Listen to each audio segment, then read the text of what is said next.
आयोगाने ऐकलं नाही तर त्यांनी कोर्टात गेलं पाहिजे, न्यायालयात दरवाजा ठोठवले पाहिजे. निवडणूक आयोगाने देखील स्पष्टीकरण दिलेलं आहे. अशा प्रकारचं ऑनलाईन कुणी सांगून मत कमी किंवा मत ॲड होत नाही, त्याला सगळं प्रोसेस करायला लागते. त्यामुळे मला वाटतं जे काही आरोप त्यांनी केले आणि त्यांचे आरोप जेव्हा ते जिंकतात तेव्हा त्यांचे आरोप नसतात, जेव्हा हरतात तेव्हाच आरोप असतात. ईव्हीएमवर मशीनवर देखील आरोप करतात ते. पण ईव्हीएम मशीन जे आहे ते मतदान कुणाच्या काळात सुरू झालं तेव्हा मला वाटतं मनमोहन सिंग होते UPAचे प्रधानमंत्री, आणि त्यावेळेस त्यांच्या काळामध्ये हे ईव्हीएमवरचं मतदान सुरू झालं.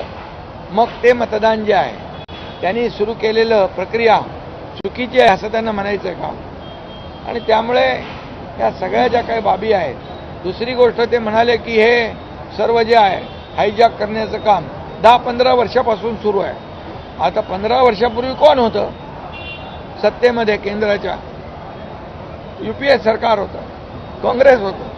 म्हणजे त्यांना त्यांच्या सरकारवर आरोप करायचा आहे का, हेही या ठिकाणी स्पष्ट केलं पाहिजे.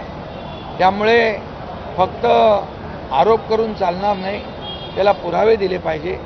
आणि कर्नाटकमध्ये ते जिंकले, तेलंगणामध्ये ते जिंकले तेव्हा त्यांनी आरोप केले नाहीत.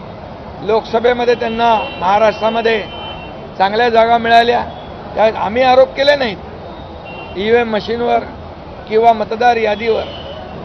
मग तेव्हा ते जेव्हा लोकसभेच्या जागा त्यांना जास्त मिळाल्या त्यावेळेस ते शांत राहिले. विधानसभेमध्ये जेव्हा आम्ही 2.5-3 वर्षात जे काम आम्ही केलं, लोकसभेमध्ये फेक नॅरेटिव्ह पसरवून संविधान खतरे में आहे, संविधान बदलणार, आरक्षण जाणार, अमुक तमुक सगळं आरोप केले आणि काही प्रमाणामध्ये त्यांना त्याच्यात यश आलं. परंतु विधानसभेमध्ये मतदार सतर्क झाला आणि जे आम्ही केलेलं काम, आम्ही पुढे नेलेले प्रकल्प, लोकाभिमुख कल्याणकारी योजना, लाडकी बहीण योजनासारख्या अनेक योजना आम्ही केल्या आणि त्याचा परिणाम, त्या कामाची पोचपावती आम्हाला विधानसभेच्या निवडणुकीमध्ये मिळाली.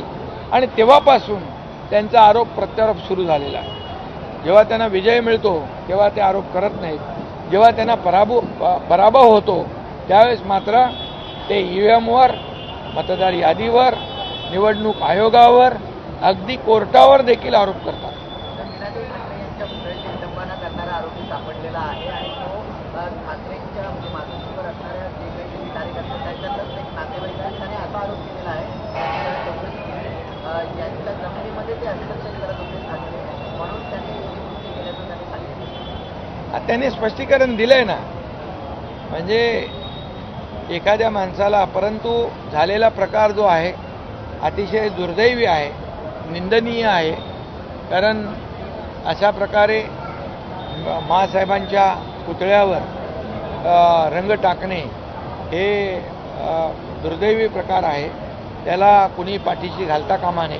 त्याच्यावर कठोर कारवाई तर होईलच, परंतु यामध्ये राजकारण करण्याची जी काही तयारी काही लोकांची होती ती त्याच्या, काय त्याचं नाव आहे, पावसकर, त्याच्या स्पष्टीकरणामुळे हाणून पाडलेली आहे.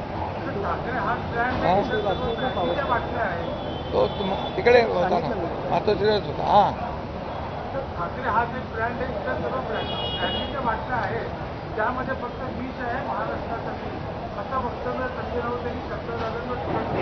कोणी कोणी संजय राऊत यांनी, तुम्ही दिले ना उत्तर? दिले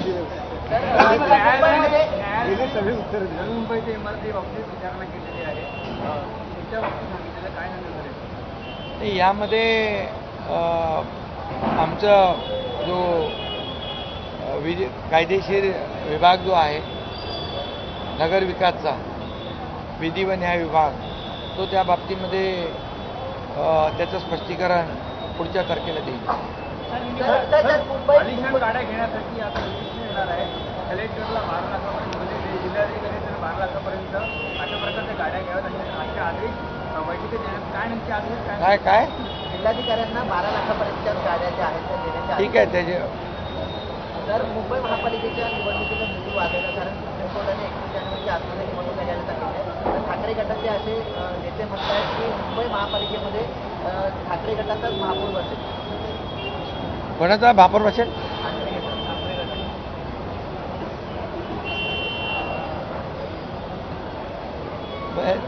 त्यांच्याबरोबर दुसरं कोणीच नाही वाटतं. त्यांची महाविकास आघाडी सगळी तुटलेली आहे वाटतं. महाविकास आघाडी आता जे काही सुरू आहे तेही तुटले वाटतं. म्हणजे ते एकटेच आहेत. मी आपल्याला एवढंच सांगतो, मी अतिशयोक्ती करणार नाही, पण मी आपल्याला एवढंच सांगतो, त्यांची जागा BSTतल्या छोट्याशा निवडणुकीने जागा दाखवून दिलेली आहे आणि याचा बोध त्यांनी घेतला पाहिजे. मी आपल्याला खात्रीशीर सांगतो आणि पूर्णपणे विश्वासाने सांगतो की जे मी मुख्यमंत्री असताना 2.5 वर्षामध्ये मुंबई शहरासाठी घेतलेले निर्णय, मग ते रस्ते असेल, STP असतील, वैद्यकीय सुविधा असतील, फ्लायओव्हर असतील, स्वच्छता असेल, मेट्रो असेल, कारशेडचा विषय असेल, हे सगळे विषय आम्ही मार्गी लावलेले आहेत. त्याचबरोबर मुंबईतून मुंबई बाहेर फेकलेला मुंबईकर याला पुन्हा मुंबईत आणण्यासाठी आम्ही क्लस्टरचं धोरण राबवतोय आणि त्यामध्ये आमच्या ज्या काही आमची प्राधिकरणं आहेत, म्हणजे म्हाडा, SRA ते आहेतच, पण त्याच्याबरोबर MMRDA, CIDCO, MIDC, MSRDC, BMC या सगळ्यांना घेऊन हे रखडलेले प्रकल्प कुणामुळे रखडले होते हे मुंबईकरांना माहीत आहे आणि म्हणून क्लस्टरच्या माध्यमातून, या पुनर्विकासाच्या माध्यमातून मुंबई बाहेर गेलेला मुंबईकर आम्ही पुन्हा मुंबईत आणण्याची प्रक्रिया सुरू केलेली आहे.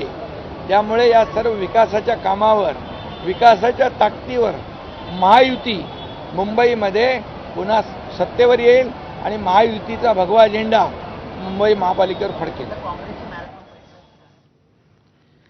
तेव्हा उपमुख्यमंत्री एकनाथ शिंदे बोलत होते. या बातम्यांसोबतच बुलेटिनमध्ये वेळ झाली. छोट्याशा ब्रेकचे अपडेट घेऊन लगेच परत येतोय. पाहत रहा टी टाइम.